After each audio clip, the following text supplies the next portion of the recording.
Hello everyone, welcome to This Day. It is Saturday, January 31st, the end of the month, and hopefully the end of you having to listen to my scratchy voice. I promise I think I'll be better next week.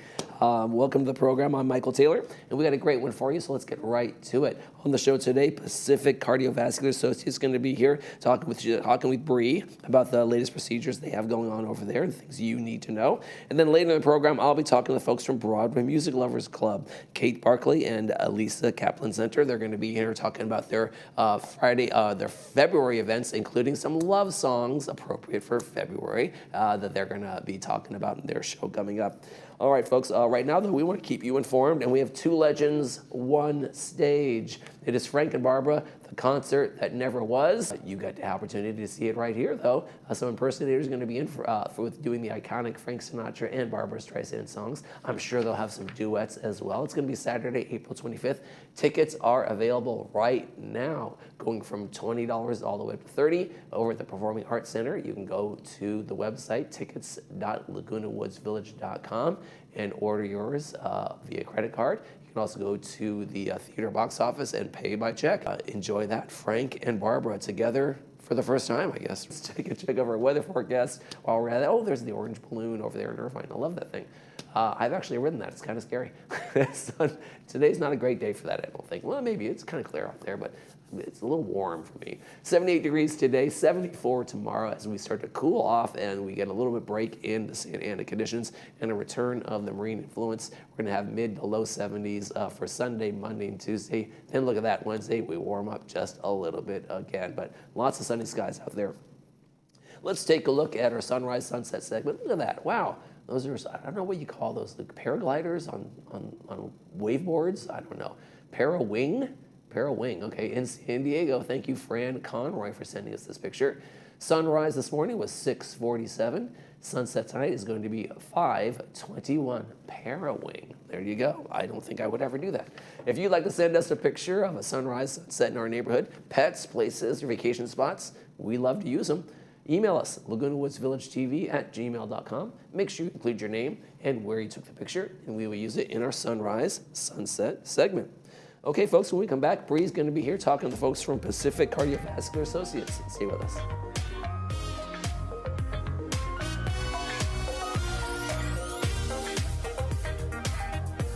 For nearly 40 years, Pacific Cardiovascular Associates has been the leading cardiovascular clinic serving Laguna Hills and Laguna Woods. At PCA, our board-certified heart specialists provide compassionate care from initial consultations to routine follow-ups and more. We offer echocardiograms, stress tests, vascular studies, and pacemaker checks, all in one convenient location. With free parking and full wheelchair accessibility, PCA makes care easier than ever. Visit our website or give us a call to schedule your appointment today.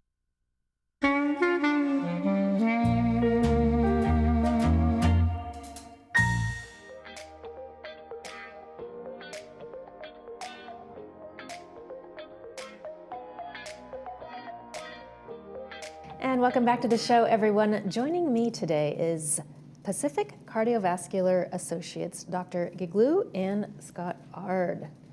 Hello, gentlemen. Welcome to the show. You guys are going to be here today talking to me and our viewers about cardiac imaging. This is something that I think our viewers are going to love to dive into, really understand the basics of the screenings that you guys offer. But to get us started and to launch this conversation, give us a little bit of an overview about PCA and what it is that you guys do. Well, PCA, we cover all aspects of cardiovascular care, from preventive care, lots of screening, all the way to the very invasive procedures from intervention, stenting, valve replacements, and lots of some research we're getting into as well. We have a lot of aspects, a lot of imaging. We're going on the imaging, which you get the aspects for that. But for most cardiovascular needs, we cover most everything there. Mm-hmm. And where are you guys located? So we're located in 24022 Calle de la Plata, Laguna Hills. Okay, so how long have you been servicing the community? Personally, I've been there for almost 3 years. The practice has been for much longer. Same, almost 3 years. Really? Okay. Have you seen any insurgence of new clients, or has it been pretty steady? What's sort of been the rate of? I think we've seen a lot more in sort of overall patient numbers. I think the insurance landscapes have changed. We accept most of the insurance, so a lot of people come to us. They can't go elsewhere. A lot of the technique, a lot of the skill sets and availability for intervention has changed, and we do most everything now, so we get a lot of those. We do a lot more imaging as well. Definitely. We are a comprehensive cardiovascular care in Laguna Hills. We, as Dr. Art says, we do everything. One thing that's unique about our practice is that we do have advanced imaging like CT scans and MRIs, in addition to other cardiovascular care like varicose veins. So we're like a complete practice in a sense that we cover all the spectrum of cardiovascular and vascular care.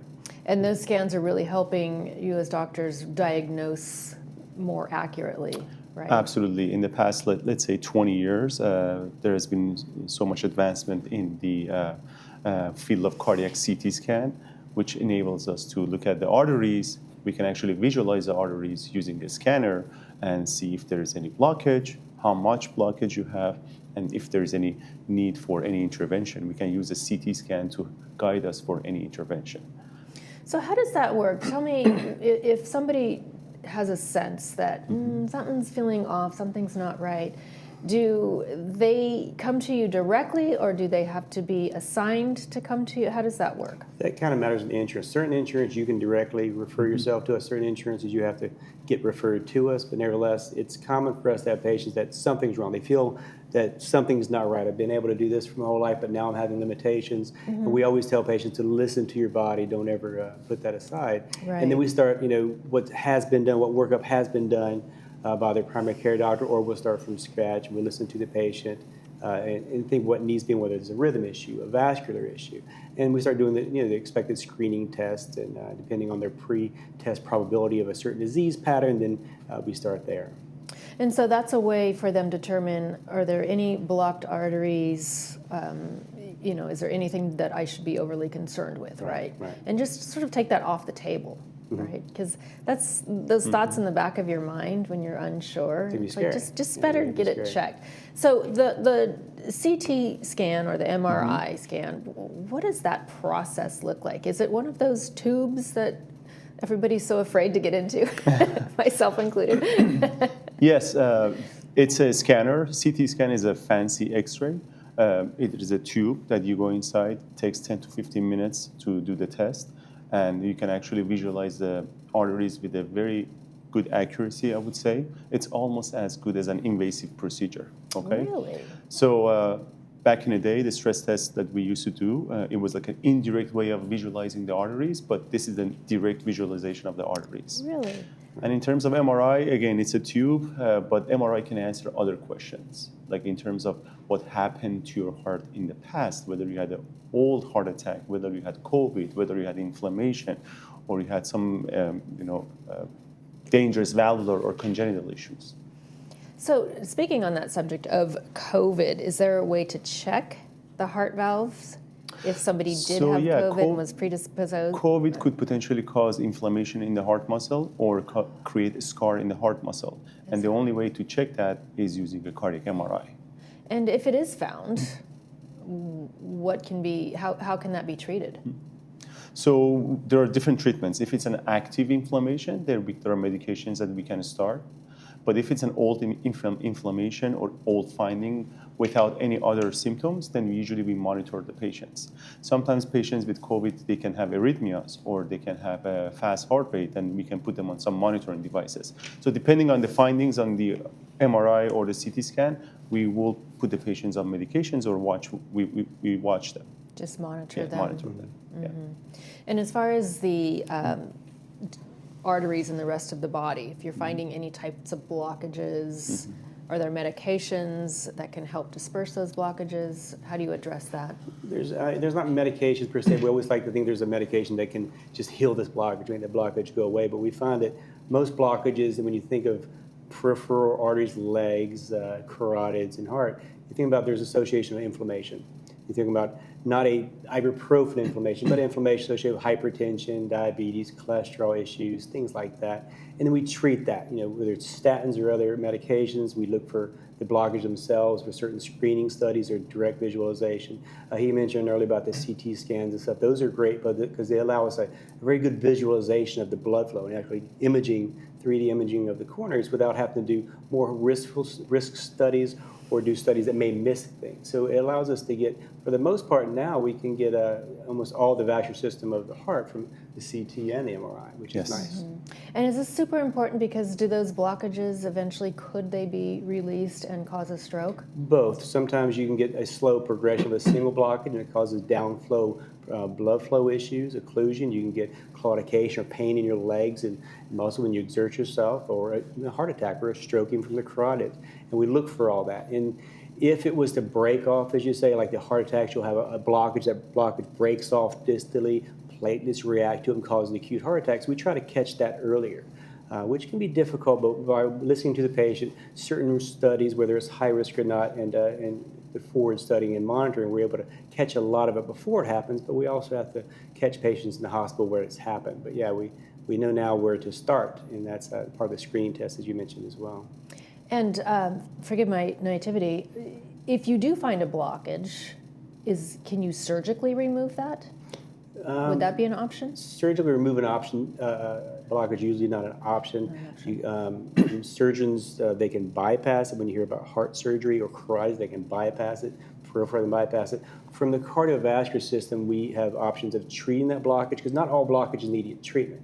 There's certain blockage, if it's causing a blood flow issue and symptoms, you do usually want to treat it. But certain blockage, 30-50% blockage, you don't always need to treat. You can stabilize it, and in some patients, it won't grow, and maybe it can regress.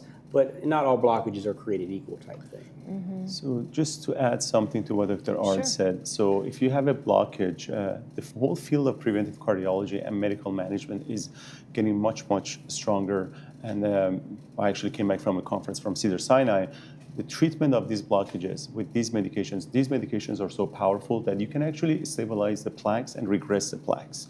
And in order to get to that point, we need to first visualize and diagnose that. And that's where the CT scans and MRIs and things like that come into play. You need a good diagnosis before starting the management and treatments. So could somebody just decide that look, I want to know where I sit today? Would getting a scan without any symptoms or without any other diagnosis be advisable, just so you have a baseline? It could be. It definitely could be. It all depends on the patient. Maybe if you have a patient who's had a heart attack before or has diabetes or all these high-risk markers, they're not always that helpful for certain studies, but things like calcium scores can be very helpful. Well, absolutely. The calcium scan is a type of CT scan without any contrast injection. Without any injection, it takes less than a minute, but it can give us a lot of information about the presence of plaques. Well, calcified plaques. We have different types of plaques. The presence of calcified plaques, which are long-term plaques, and then based on that, we can modify the medications and the management. And is there anything that you can advise our viewers for what they can do to prevent any of this from happening? The first thing is listen to your body. Talk to your provider. Primary care providers are very good at preventive care, and we're always happy to help with that. But one, listen to your body. Look at the risk factors, and most of that stuff we know: healthy eating, exercise, appropriate medication for blood pressure, cholesterol control, diabetes control. And we like to tell patients the one thing you can do for yourself is be happy, exercise, sleep well. Exercise not only is good for you, but it also tells us how you're doing. It's a litmus test. If you can say, hey, this year I can walk 3 miles, 4 miles, or last year I could walk 3 or 4 miles. Now I can't go to the mailbox. There's something wrong. That really should push it. So really listen to your body, and control your risk factors, and find a doctor that you're going to talk to, and he's going to listen to you. And that's the big important part. Not only that, but exercise really helps the heart. It does. It does. In more ways than one. And also sleep and stress management, I would say there are 2 other things. Stress can increase inflammation and plaque formation inside the arteries. And especially for maybe our population in the area, brisk walking, swimming, at least 30 minutes of exercise per day. Yeah, well, we live in a very active, Yes. we work in a very active community, so I appreciate how our viewers are just always out there golfing or tennising Stay or busy. pickleballing or That's whatever right. it is. Gentlemen, thank you so much for joining Thank me you. today. I really Thank you. appreciate you being here. Thank you. See you next time. See you. You're watching This Day on Village TV. We'll be back after these messages.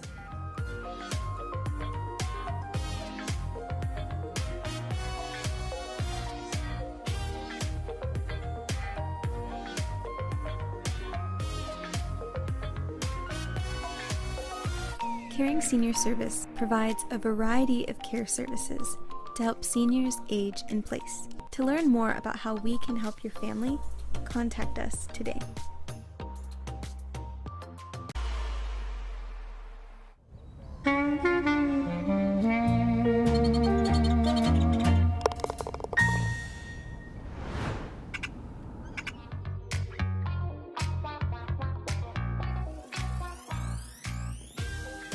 So the folks from the Broadway Music Lovers Club said, Michael, if you can really train your voice and sing, you can be in our next show. And this is what happened. So clearly that's not going to be happening anytime soon. Of course, that's a lie. I want to welcome Lisa Kaplan Center and Kate Barkley to the program.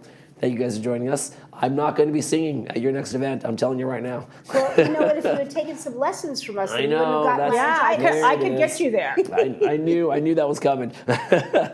So you guys have upcoming meeting in February. Yeah. The sweater kind of gives it away, but what's our theme for February going to be? Love, love, love, and how it emanates through Broadway shows. Yeah. It certainly does, right? I Yeah. mean, it's hard to imagine a Broadway show without at least a love song in there, you know, and that kind of thing. And there have been so many epic ones. So on that note, how are you going to choose? Well, it was tough, but we chose the ones that were the most familiar to most people because we're just giving them the lyrics. So hopefully they know the Okay. tune and Right, they can right. do that because not everybody reads music. Sure. But yeah, so we went through and, you know, Hello Young Lovers or My heart belongs to Daddy. I mean, there's all You kinds know, of love. Right. As Long as He Needs Me, you know, Where is Love, things like that. Hope for love, Yeah, matchmaker, you know. matchmaker, make me a match. Right.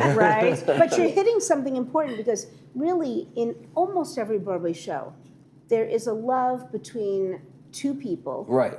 And sometimes there's that third person that wants to get in there, like in Oklahoma. Oh, yeah. That's an important dynamic, right? So, you know, we all want love Right. in some way. And through song and Broadway shows and other musicals, you know, that's usually when that comes out expressed. Yes. They don't state it, they sing it. Yes. And that it reveals the character and moves the plot forward when they say this, and they pour their heart out. Exactly. And it's so great when it comes in through song instead of just some dialogue on a stage. And we've talked about that before. Yeah, the emotions are so intense that Right. you have to sing because speaking it is not enough, you know. And the love stories don't have to intertwine. You could have your romantic couple and your comedic couple. You know, like in Ado Annie, there's, you know, Curly and Laurie, and then there's Ado Annie and what is his name? It's not Billy. I have it there. One of those guys. Will.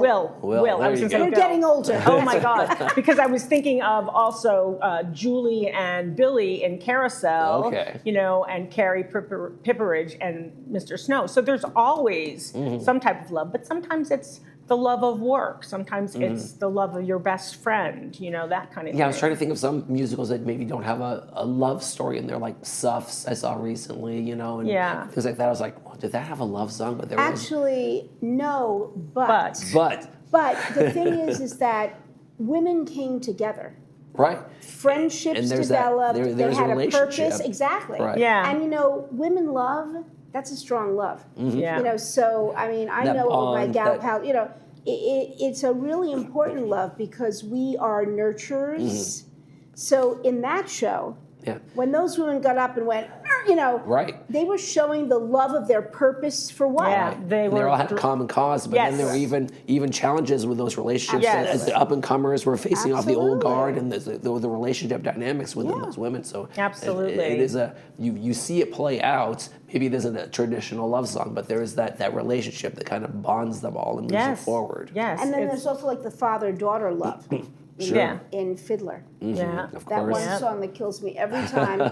When I sit down and play it or I hear it and she's leaving the Far from the nest, home I love. and she's leaving with a man that's not from her culture, not from her religion, and the Right. daddy-daughter love, and that's like an important love. That's a you kicker. know? Yeah. Daddy, Yeah. daughter. Right. When those empty nesting, come on, and that's what we as you grow older, I imagine you can relate to different kind of love songs in different ways, right? And you feel yourself, when I left home, and now it's like, when my kids left home. Yes. And you get to that point, you see that other perspective. Yes. I mean, the Notebook is 3 different times in the same relationship. Right. And you see, the new love, the comfortable love, the love no matter what. So the love changes, and then it helps to advance the story. It's funny because I got a phone call last night, I forgot to tell you, from a caregiver. And she said, I pulled your flyer at one of the clubhouses. Can you tell me about it?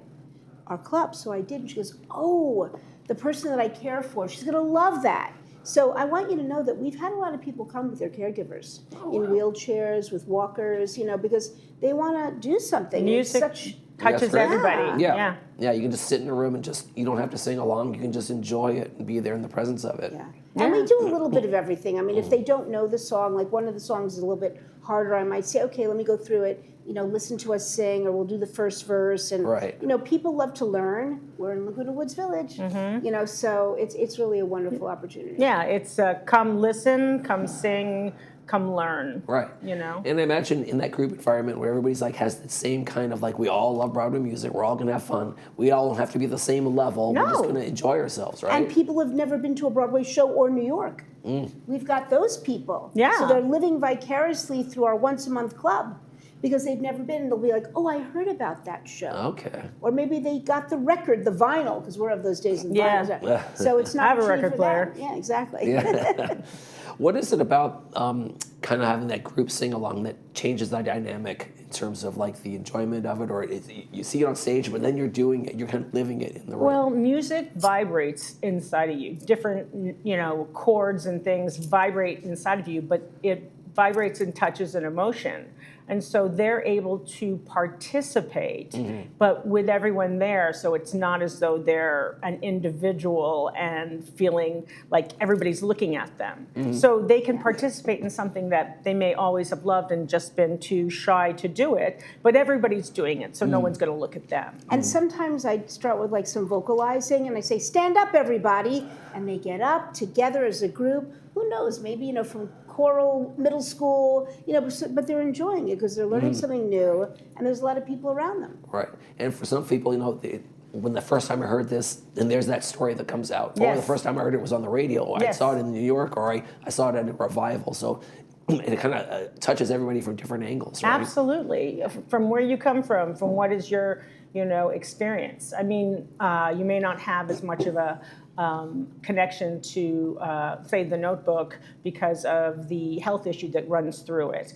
But you might have more of a connection to Merrily We Roll Along because you've had a business partner who you started out as best friends and then split, So it hits each person from where they're coming from. Oh, also 2 quick things. June 13th, we're going to try to get a group together to go see Sound of Music at Seagrove. I have my tickets already. So if you're interested in wanting to go, call the phone number there. And also, I'm going to be musically directing a show in July, and the audition is March 31st, and it's going to be a in-concert Broadway musical review. Okay, fun. And we're looking for everybody, singers, dancers, actors, tech people. If you want to learn how to be a director, they want to stand by my side and watch what that is. Everybody's welcome. All right, a little participation, Well, a there little you bit more go. going on. Yeah. All right, I have to ask you. You guys went crazy for Wicked, and Wicked, the sequel, I forget what they called that, Wicked. For good. For Good, that's right. Wicked for Good. No Oscar nominations this time around. I Were you know. a I little watched bit- the whole. Let me tell you something. I actually didn't even notice. I'll tell you why. Everything else was really more outstanding. It really was. And I haven't seen everything yet. Right. But I've seen a seen lot, a few. and- Yeah, because a lot of it, yeah. Well, because I'm a SAG member, so I Yeah. get all the movies and I can start watching them, which is now. And honestly, Yeah. I mean, it was also so different. The second musical, Right. movie was so different. It was darker. It was darker in emotion, but Right. it was darker in the way he photographed it and that kind of thing. And so it doesn't catch your eye as Yeah. much. or how did it affect you? Right, Like right. it affected me when I saw certain things in the movie. I was like, oh my God, that's so violent. Or No, oh it's my- so sad. Or Mm-hmm. you know what it was, and it's how does it touch you? And I kind of walked away from like, when you go to a movie and like you're with 2 or 3 people, one person's like, oh, I loved it, and the other person's like, I didn't. So everybody had all these different perspectives. Yeah, I think they did the best they could, but it was really the second act, and it's kind of The second act is always... It's always a little bit of a just wrapping things up, making Yeah. things happen. And Yeah, yeah, it was yeah. Galinda's story, really focused a lot on her. Yeah. And I thought it was definitely a change in tone and everything. So it's Yeah. like I liked it, but it was nothing like the first one. No. So It's very No. hard to do that. Yeah. But it's very hard in a second film or a trilogy to make it as great as the yeah, first. Yeah. really Yeah. done. Well, you guys have lots of great things coming up. We're looking at very possibly, we've been speaking to a couple of writers who are doing different shows Oh, and fun. possibly having them come in and talk about it. And, They're in development. and Oh, fun. yeah, so that would be fun. Some original stuff. We may do something with my vocal coach. I've studied with him for over 30 years. So we may bring him down to do my lesson, but in front of everybody. So they can Okay. see what it is that you go through and how your lesson creates the songs that ultimately you come to and applaud outrageously for. That kind of thing. Sounds like a fun time. Broadway Music Lovers Club, Elise and Kate, thank you so much for coming in. I don't blame you entirely for me losing my voice. That's okay. You know what? We forgot to say that we are dark in April and May. April and May, We're not. okay. Yeah, we're traveling, so I Okay. just wanted to kind of All right, let people well, know. enjoy your travels and Thank come you. back with all sorts of good stories for Yeah, us. research, music. Thank you. Thank you. You're watching This Day. We'll be right back.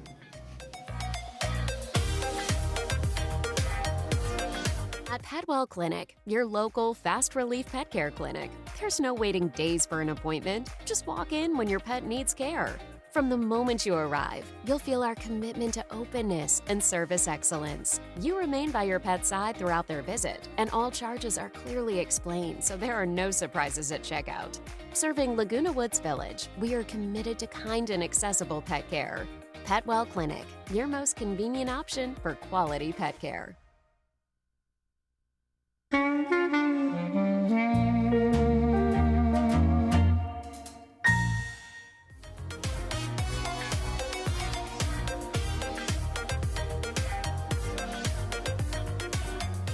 Folks, our Saturday movie has the wholehearted endorsement of Brie Cox Kennedy. I think she said she watched it on the plane. Anyway, she said she liked it. There you go. It's our anniversary. It stars Diane Lane. It is brought to us by Pacific Financial Planners. It's going to be at 2 p.m. with the subtitles and 6 p.m. without the subtitles. A provocative thriller about a close-knit family that is torn apart as a new movement, The Change, envelops the country. Sounds interesting. There, that's our Saturday movie. Let's take a check of the weather forecast before we head out. And we got clear skies today, and that's going to continue for a while. Warm temperatures as well, still 78 today. A little bit of a cool off for the next 3 days, Sunday through Tuesday. And then we start bumping back those temperatures right up again, back to 78 on Wednesday. So a little bit of relief before we get warmer again. Come on, folks, it's going to be February. This is terrible. All right, folks, our Monday on the program, we're going to be welcoming Library Update and the Bocce Club. They're going to be here in the studio with Brie Cox Kennedy as well. That's going to do it for this edition of This Day. I'm Michael Taylor. For all of us here at Village Television, we hope you make this day a great one.